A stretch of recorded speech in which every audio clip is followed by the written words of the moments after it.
Welcome again to the video. I'm the chiropractic chiro guru, Dr. Nelson Vetanze. And today we have Fahad Faisal. Fahad is from Bahrain. Bahrain. Kingdom of Bahrain. And he's had problems for over 2 years. Developed problems while he was running. And he has had injections, he's had, I'm sure, medication, he's had MRIs, he's had x-rays, he's been to physical therapy, he's been to acupuncture. So maybe my job will be easy because he hasn't seen a chiropractor, and maybe that is the solution to this problem. But he's traveled a long way, and unrelenting pain, constant, and he said he just can't stand it anymore, so we talked on the internet, and he's here. Now, we've never met. This is the first time we met, and we're not related, okay? So he just saw me on YouTube, and I think maybe he had a feeling that's what I want to do. So when he walked into the office, I asked for his records. I looked at the 2 MRIs and x-rays. And you have serological blood findings that are normal. We have x-rays and MRIs of the right knee, normal. We have x-rays of the pelvis, normal. We have x-rays of the lumbar spine, AP and lateral, normal. X-ray of the left knee joint, it's normal. X-ray of the right knee joint, normal. And from Zurich, Germany, prescription for physical therapy, which states diagnosis anterior knee pain but no diagnosis. ITB syndrome, both sides. That's iliotibial band syndrome, right and left. As you know, the iliotibial band connects to structure. Okay, and low back pain. But there's no definitive diagnosis. So he was there for all this treatment, very vigorous exercises, strengthening for the knees and the lower back. Before I have a diagnosis, why would I send somebody into a strenuous strenuous program for rehabilitation and more exercise when he exercises it hurts him? It could have worked. It may be that the function corrected the structure. But if you don't do the structure, and the only thing he hasn't done is chiropractic or specific manipulation pattern adjustment or any mobilization, could it be that the muscles that are attached to the joints are illegal lengths, unequal length, unequal function, unequal and out of position, and every time he uses them, they become more and more irritated. It's almost his body is telling him, please stop. And so he's here. So what we're going to do today is put this aside, and we're going to see what structure we have in this young man. When he walked in, I looked, and his left foot deviated outward. If you've seen any of my videos in the past, you know if your foot's deviating out to the left, okay, it's preventing you from falling down. So either it began in the foot or it ended in the foot, because his foot is balancing him to not fall down because gravity is pulling him down. If he's leaning to the left, gravity will pull him to the left, and his body will fight to maintain equalization and go to the right. If vice versa, he's pulling to the right. If he's leaning to the right, the body will pull it more to the right. His body will then balance to try to become even. It's all gravitational. It's all structural balancing. All right. As I sit here, I put my hands on him, and I see the left upper back is completely higher than the right, which means he has a left second rib. It could be compensatory to a scoliosis or curvature down low, or it could be an acute injury. He stated he hurt himself without any specific incident, but it was mostly running, and then it never got well.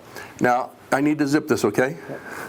When we go to the sternoclavicular joint on the left, the left sternoclavicular is probably, and here's the right, that looks to me, I can't see, but a ½ an inch higher on the left, photographer. So his whole structure has compensated out of alignment. When I go down his spine, he has more of a rib cage palpation on the right because of the torsion and convexity on the right side. So enough, we're going to have him now lay face down. Face down for me.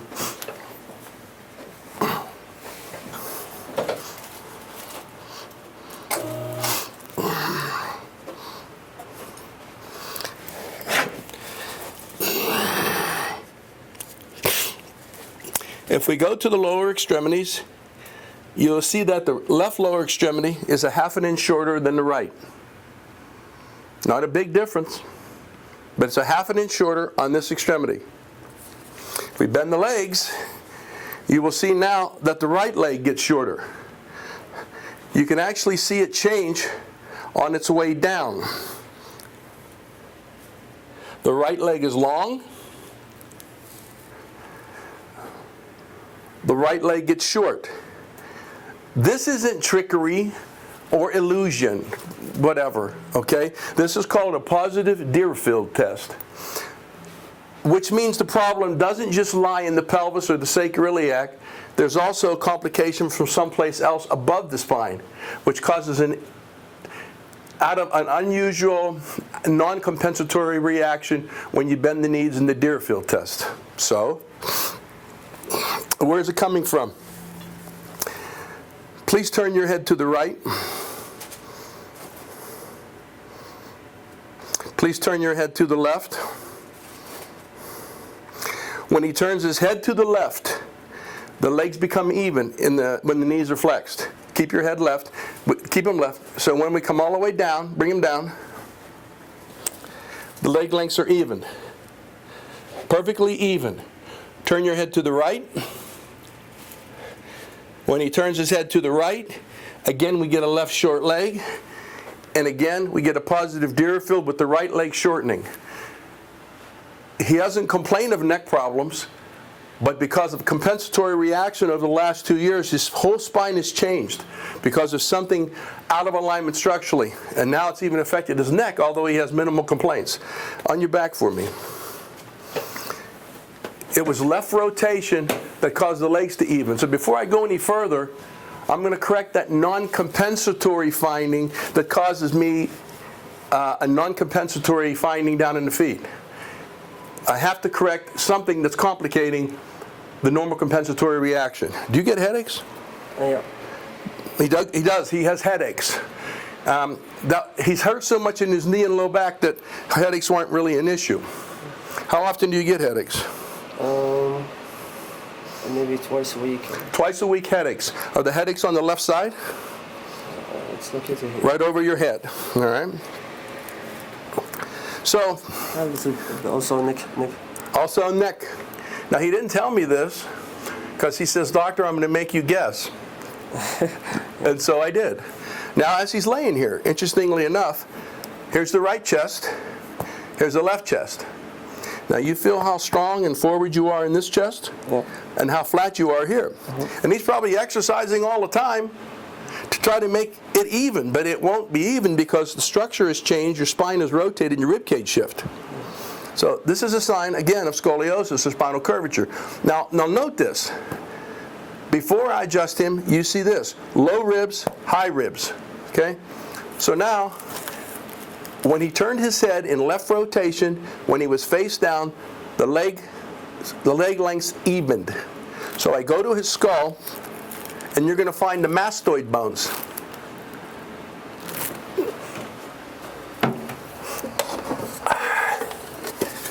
The mastoid bones are these bones here. They're at the base of the skull. This is what I palpate for. Okay? And this whole skull bone sits on a vertebra, 2 plateaus, the first cervical vertebra, and it shifts. So if it shifts to the right, I then palpate, I can feel a shift in the skull bone on top of the first cervical here, and here, and here. That shift. Well, the head weighs 10 to 12 pounds, maybe more in some people, maybe less in other people. So if he's walking around, or anybody with their head tilted, remember, God made you so you could look horizontal. God made you to look not like this, but to look horizontal. Baseball pitchers, baseball hitters, wide receivers. If you're out of alignment and your head's tilted like this, you're going to have a bad angle with the ball.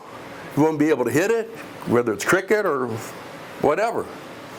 So if his head is stuck out of position, he has to change like so to make his eyes horizontal. And then when he goes down, it causes a rotation of the spine, anterior and posterior, where he gets convexities and concavities in the spine. This is what's happening in the chest. Okay, and his pelvis, but we'll get to that. Now, he's never been to a chiropractor before. Left mastoid bone here. Right mastoid bone here. So they line up this way. So the mastoid bone on the right is posterior and cephalad, or high. So his whole skull bone is shifting up. And so his spine will shift this way to make the eyes even. So here's what I want to do. For your first adjustment, I'm going to take the skull bone, the occiput, come on, and shift it. Come on, buddy, come on. Thank you. And shift it back on its neck. Did you hear that little click? Yeah, you okay? Yeah. Now, it's an unusual experience. He saw it on video, and he probably says, boy, I wonder how that feels. And you're still here, right? Yeah. Wasn't so bad, was it? It's okay. It's okay, it's just different. Okay, so now let's recheck. Mastoid, mastoid. Even. Now when the occiput shifts like that, the first cervical on the right, which is just below the occiput, okay, it needs to then be shifted the opposite direction. Now here is this one, and here is, just relax, this one.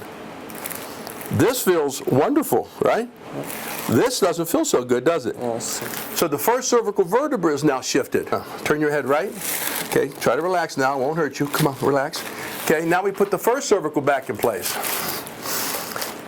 Now that bone is gone, isn't it? Mm-hmm. Remember the pressure here? Yeah. Is it gone? Yeah. So the pressure he felt when I touched it was the first cervical vertebra that's able to rotate on the dens. Okay? Which is part of the second cervical vertebra, if my anatomy is correct. And if not, I apologize. But the first cervical vertebra rotates, all right? And I have to put it back in place because its relation to the occiput and the overall balance. Now you're going to see a change. I hope it is Deerfield.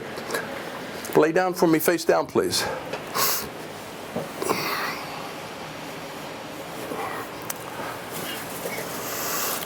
All right, let's come to the leg lengths again. Well, you're his brother. Yeah. They're even now, aren't they?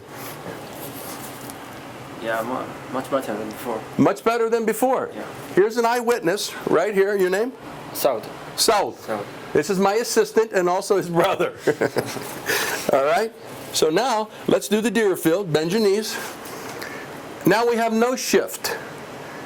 Then they stay perfectly even. Here, cameramen, we're going to go down, check the heels. There's no movement whatsoever. A little shortness there. No problem. The Deerfield part of it is corrected. The Deerfield means to me that if you find this, you got to correct the complication, which I usually find in the occiput C1, before you go now to do compensatory changing in the pattern. So the next thing I look for, now that he's all compensatory, is the right foot. Remember when he came in, the left foot was out, trying to keep him from falling down. So when we check, if you look at the Achilles tendon, you'll see the right Achilles tendon protrudes from here to here. The left Achilles tendon is shorter, not as protruding as much. When I touch the left Achilles tendon, it's loose. When I touch the right one, do you feel it's more taut? Is it tender when I squeeze it? Yeah. They didn't hear you. Yes. Okay, and is this tender when I squeeze it? No. The right Achilles tendon is tender when I squeeze it, all right? Now let's check the, I'm going to take this off. Can I do that? Yeah. All right, thank you. So now let's check the navicular bone. Since we know the calcaneus is involved because the Achilles tendon attaches to the calcaneus, and the calcaneus has to move because the Achilles tendon to tauten up. So now let's check. We flex the left foot, and we see folds. So we're flexing, so you know the navicular bone actually is functioning fairly decent. We go to the right foot, and there's no folds. You feel that, son? It won't fold because the navicular is dropped, which can also cause plantar fasciitis. You get tenderness in your foot sometime? Yeah. Yes, he does. From running, right? Yeah. See, and so we have to now start at the pedal foundation. And then when I touch this, we have an indentation. So he has swelling in the bottom of his foot, but he's so concerned about his knee and his low back, he don't even pay any attention to his headaches in his feet. The kid is miserable. Let's check the big toe. The big toe doesn't move. Doesn't move. Let's check the big toe and the swelling on this foot. It feels different. He still has a puffiness in his foot, but by no means swelling, it's more of a puffiness. Let's check the big toe. We hold it at the base and touch it. Now this toe, just, you feel the difference in the right and the left? Yeah. Big, isn't it? Yeah. It just moves. Well, what does that mean? It's just toe. He's complaining of his back and his knees, Dr. Vetanze, and has headaches and he has scoliosis. What does the toe have to do with it? Where do you think it starts? It starts in the ground usually and moves up. This guy has a complete structural misalignment and it's ruining his life. So let's fix the foot.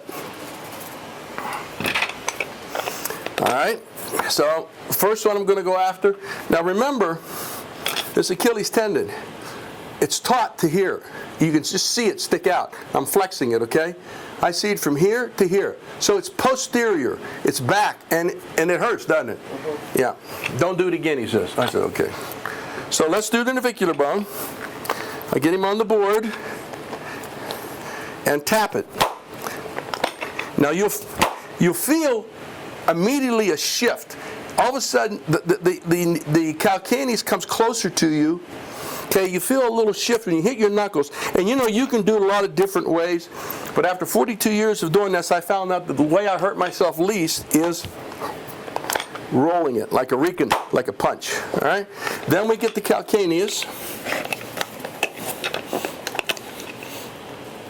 which, by the way, is way supinated.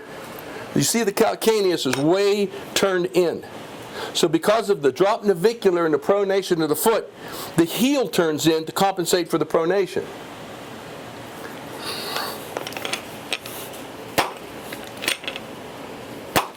All right. Let's go back up. There's your right Achilles tendon. Man, oh man, huh? Yeah. You're happy? Yeah. Real loose, okay? Now, it travels to maybe here. So part of the Achilles tendon is not visible anymore because the stretch that it was occurring because the calcaneus being elevated, pulling the Achilles tendon with it, tightening the hamstring, tightening the gastrocnemius and hamstrings, okay, and actually giving dysfunction to the foot is gone. Now he still has supination, which we'll get to. Now let's check the first toe.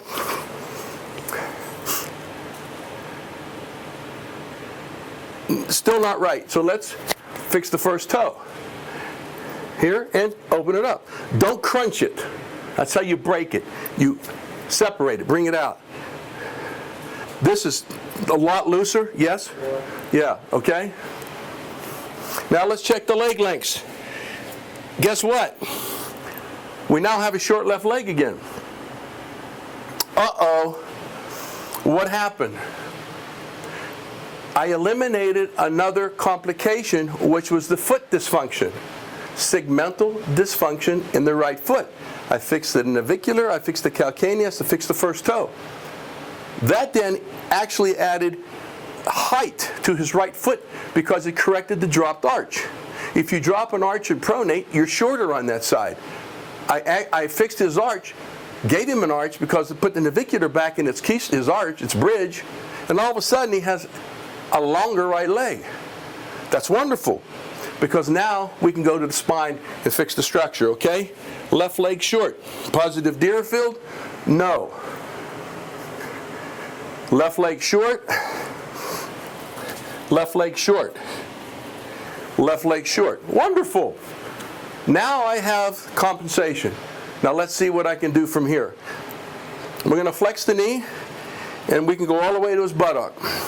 We flex the knee, and we can go to his buttock if I force it, but it kind of stops right here, correct? 3 inches. Let's do this again. Right leg, easily, just easily goes here. Can almost go all the way, the guy's loose. Okay, let's do this again. Bring this one up. And it just doesn't want to go past here. To me, that's a bit of imbalance. I've seen worse. All right, let's check the pelvis. Pelvis, low, pelvis high. If I put this on his pelvis, okay, it angles down on the right side. It slides down. So this whole pelvis is anterior on the right. Apex of the sacrum. Here's the sacrum on the left. Where is it? Here's the sacrum on the right. You want to see this? Is that now? I have both places, the same place on the right and left, correct? Mm-hmm. You feel that? High, low. High on the right, low on the left. Ischium, high on the right, low on the left. Much difference, yeah. Much difference, okay? So if we take away all the tissue and we would just see a spine here, we'd see a sacrum rotated, the pelvis, hemipelvis on the left, up, okay, and the pelvis shifted. And he wants to exercise and he wants to run marathons with this dysfunction. This is structural misalignment. That means that the joints that have hyaline cartilage, they're not lined up smooth like this. They're banging into each other, causing pain, erosion of cartilage. His x-ray findings are normal right now. They won't be in 5 years if this doesn't get corrected. He'll be full of arthritis or hyaline cartilage damage and ligament problems, period. And remember, okay, restricted and normal. So, we get our wedge. Now you can use a wedge, a shoe, anything. If you happen to be in a hunting trip and somebody's back goes out and you got your speeder board or drop table, you don't have a wedge, use a shoe. I've used it on a football field and quite a few times. We prop up the anterior side. This side was low. So I get the anterior side up and I push down.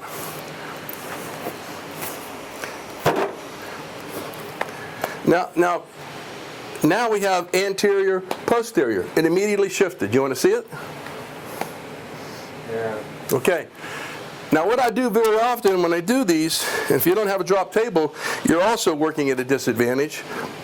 I very often use my knee at the same time when I drop, so I don't have to push my hands into him to drop. I more set it in motion with a snap, not necessarily a push.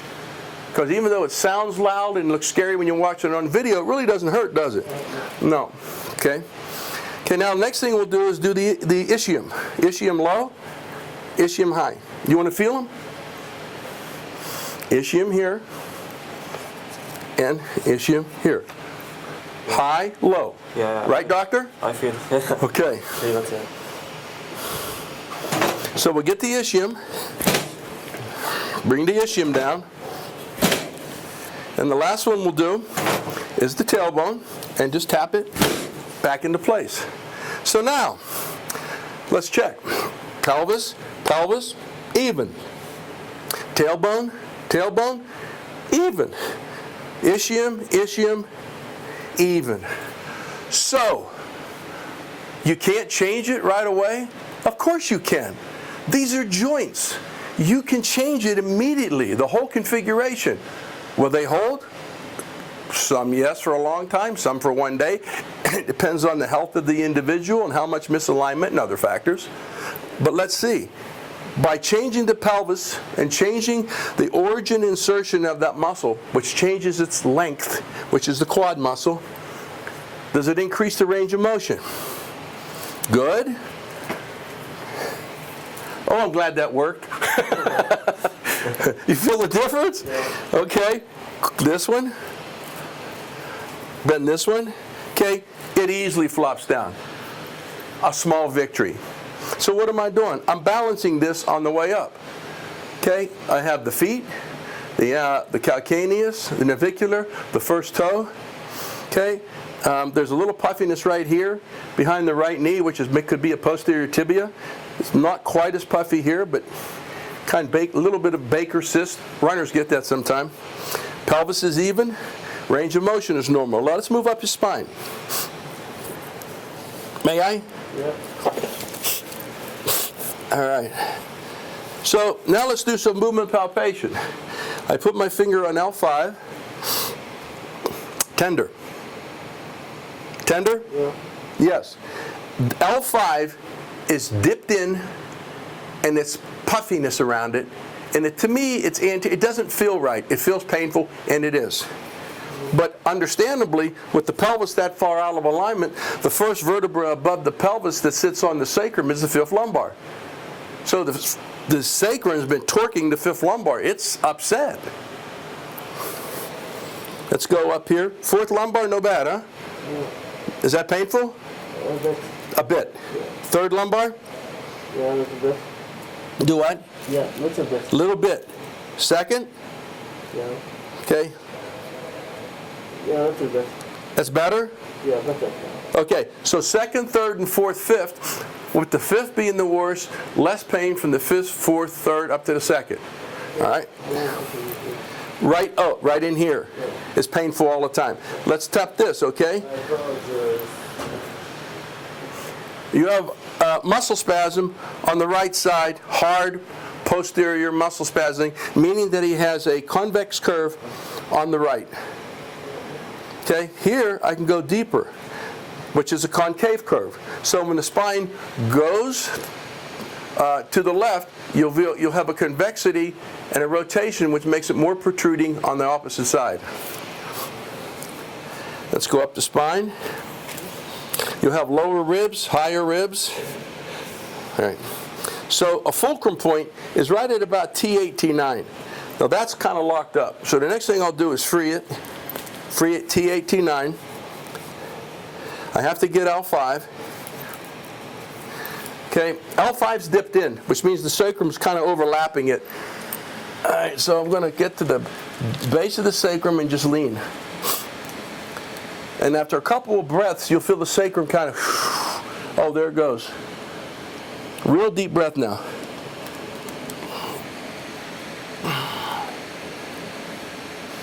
Real deep. Nice, nice. On inspiration, the sacro-occipital movement occurs when the cerebral spinal fluid tends to circulate. Feel good when I do that? Yeah. It's a wonderful decompression move. It just takes a minute. Your patients will be very thankful for it.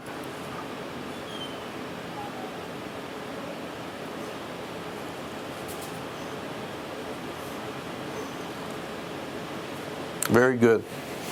Now let's give a little stimulation to L5.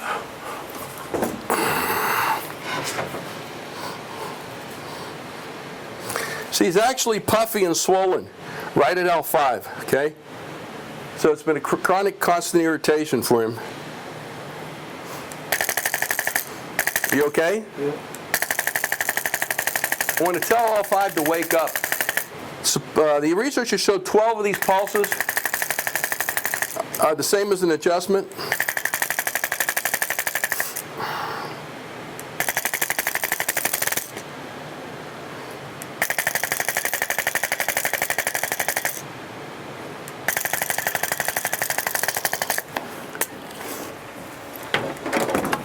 Then I'm to adjust the sacrum posterior or down. There you go. You can feel a little shift. Okay, so what I wanted to do, take away some of this sway back and give him a more flatter angle between at the lower lumbar spine. Let's go back here. Now it doesn't have to be, but does that feel less painful? It feels less painful. So, and it's still probably sore. He's had this thing for 2 years. But immediately by making this correction, the patient it's less painful at that area of inflammation. And the spine is probably saying, oh, thanks, man. Thanks, doc. Man, it's been 2 years. Thanks for taking that pressure off. I appreciate it. And I tell the spine, you're welcome. You didn't know I talked to spines, huh? All right. Excellent. Excellent. Now on your back for me, young man. Now you're going to be on camera. This guy looks like a movie star, doesn't he? He's probably a movie star somewhere. Didn't tell me. All right, now let's check the leg lengths again in this position. even. Now he's got real high arches. So if you are a runner and you have these real high arches, you better get some cushion. Have your feet adjusted. Don't put in hard orthotics, my opinion. Other people, specialists, disagree with me. It's my opinion from 42 years of experience with professional athletes. And don't ever try to change a high arch, like you would never try to change flat feet, or you'll break something, stress fractures. So it's not conducive to that much running because his heel and his front foot will hit boom, boom, boom, boom, because the arch is real high. If he had a flatter foot, it'd roll more. And God gave him these feet. I'm not going to change them, but I'm going to make sure the bones are in alignment. Okay, so, and you can see how his foot's hitting here because his toes are back. He's hitting right here on this forefoot. And that just transfer all that pressure up his leg. But his toes are back this way. They'll do that when you have a low forefoot and your toes have to go somewhere, so they go back because they can't stay on the ground. They're getting traumatized. They move backwards. And he's got it in both feet. The toes come back. Okay. Now remember, the calcaneus was supinated. So let's go like so. Rotate the calcaneus on the left. Nice. Calcaneus on the right. It's not moving. So here is stuck, and I think that's the one that was stuck when on the other. When he laid face down, it was this leg that the calcaneus was supinated. I'm a little dyslexic, so when he rolled over, I had to make sure it was the right leg. So let's get the drop board again.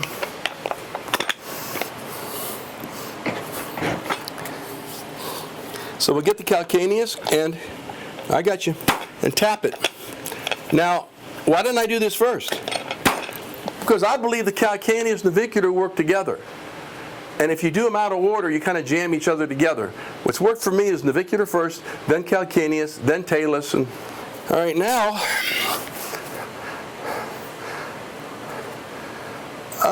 not perfect, but a lot looser. Yeah. I like that. You see, if I do thing in the right pattern, step by step in order like it's supposed to, then we have these little changes that occur on each stop I make. If you do them out of sequence, it's probably good but not as effective, but still a good benefit. Okay, now let's check your tibial tuberosities. Left knee, tibial tuberosity needs to be on the outer third of the patella. Wonderful. It is. Tibial tuberosity needs to be on the outer third of the patella. Wonderful.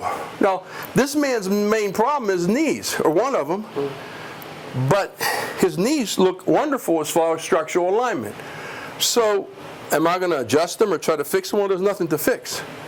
But, do they hurt in here when they hurt you? Yeah. Underneath here? Above? Where do they hurt you? It's here. More. In here? Yeah. Okay. And this side? Side of it up. Okay. So where he's pointing to is near the patella. It's caudate to the patella, medial, near the medial collateral ligament, but right in here under this patella. So it's a soft tissue thing. Could it be that because of everything else I found in the feet and the pelvis, that when he's upright, his knees shift because everything's so far out of alignment, and he's just traumatizing his knees, and he never get a chance to get well? Good chance. Yeah. All right, face down. The next thing we're going to do, we'll do some therapy for the knees. See, his knees are, the left knee especially, is warm. The body temperature of left knee is warm, and this one's cool. So there's some inflammatory process going on. I wouldn't be surprised if this knee is a little worse than the left knee. Maybe, maybe not. I don't know. But they both have some inflammation in them. I'm going to put him on a pulse electromagnetic frequency machine when I'm done with this. But let's check his structure. Bend your knee. All right. As soon as I did that, he had an external rotation. An internal rotation of the foot, which means an external rotation of the femur, the long bone, which means his leg doesn't want to go this way. He is minus 5 degrees in right hip external rotation. I just do that. That leg's doing that by itself. Wow. That's muscular imbalance major, okay? Now, on the athletes we do, when we find this, you see, you should be 60 degrees. Yeah. You're minus 5 or 10. Now, once I fix the structure, I usually have my physical therapist, Wes, go over and activate all the muscles to balance everything out. You'll be seeing him too. We're going to treat you like royalty, whether you like it or not. Okay? All right, now let's bend this one. Okay? Now this knee, see, I do this, it doesn't shoot all the way over, although it tends to internally rotate. Now, externally rotate. Now let's internally, neither. So he has bilateral internal rotation locking of both hips. That's not fun. Always there, right, okay? Why does that happen, Dr. Vetanze? Well, remember when his tailbone was up this way, and I went down and I pushed it down? So if his pelvis rotates this way, the head of the femurs go forward and the anterior in the opposite direction and also rotate. So because of his pelvis, the socket that accepts the hip bones is completely out of alignment. So the hip bone's out of alignment. It's rare, but I see it maybe 1 out of 35, 40 athletes. He has a bilateral pubic bone shift because of the pelvis and everything else is going along. Okay? Why exactly, I don't know, but he's got it. So let's adjust the pubic bone. So get him in the right pubic bone. You can use your hand this way. Adjust this pubic. I'm good at this, so don't worry, I won't hurt you. A lot of people get nervous with this adjustment. Oh, that really shifted. Okay? Whew. He was nervous. Now bend your knee. Okay, now relax. Okay, now, come on, let me have it. So now, a start. He comes out 45 degrees. He was locked before, I couldn't get it past here. It just wouldn't go. Now he's got 45. He needs more. But guess what? The hips are the major problem. Where else this other pain might be radiating, the hips are the major problem. Whether primary or secondary, but they're a major problem. Let's test this one. Come on. Come on, relax, come on. Maybe 40 degrees with the left hip. But at least we got it off of 0. So we know now that one of the major problems are your hips causing a lot of the issues. Please lay on your side and face me. So now I'm going to get on the head of the femur and adjust it down. Tender there, isn't it? Yeah. Pain in the butt, huh? Yeah. Okay, so on your other side, I'm moving the hip more. Going from posterior to anterior. Using my drop, using my elbow, on the head of the femur. Oh, wow. On your back. That's a great feeling, isn't it? On your back. Let's do it again. Bend your knee.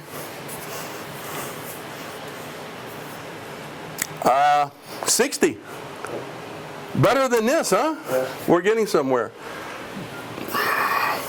Bend your knee. Let me have it. Come on. Come on.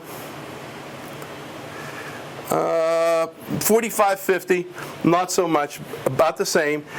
We had an increase of range of motion on the right side, and we have 45, so we have 60 on the right, 45 on the left, in internal rotation, where we had 0 and -5 before.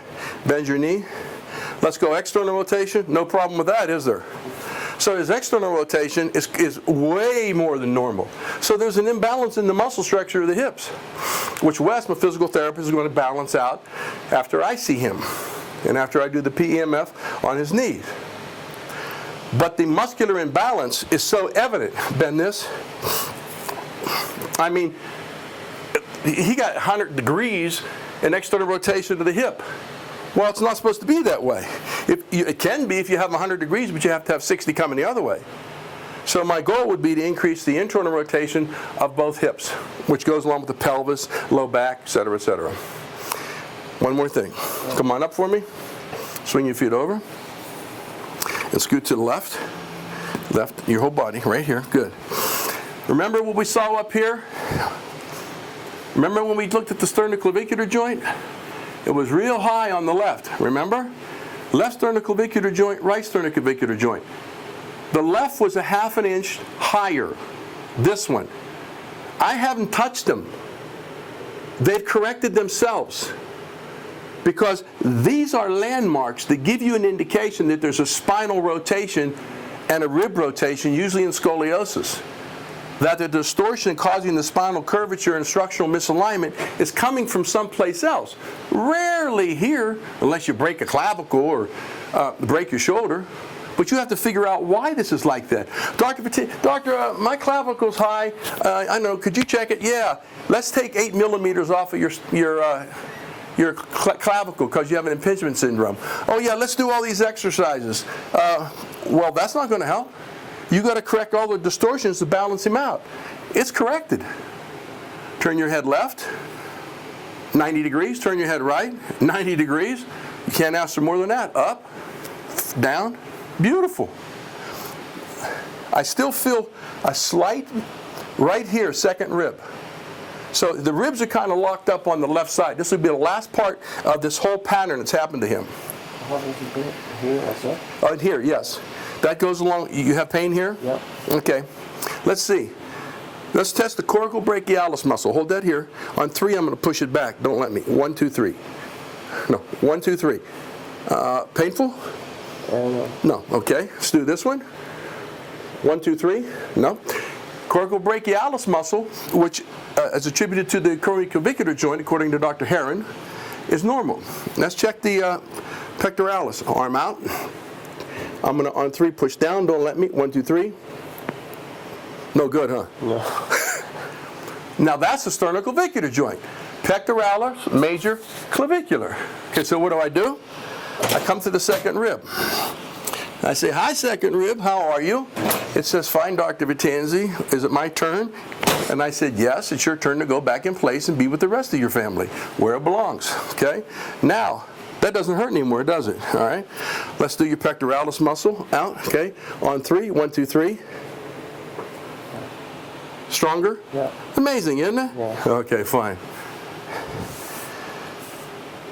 You can't see this, but there's still some distortion because of the left second rib. We have a distortion on the right side at the probably 4, 5, and 6 ribs. Okay, and you want to see it? Come on. See this? Put your hand here. It's flat, and here it sticks out. Yeah, I feel it. Yeah? Yeah. My good assistant. Yeah. On your back for me. So let's fix those, and then he's done with the correction.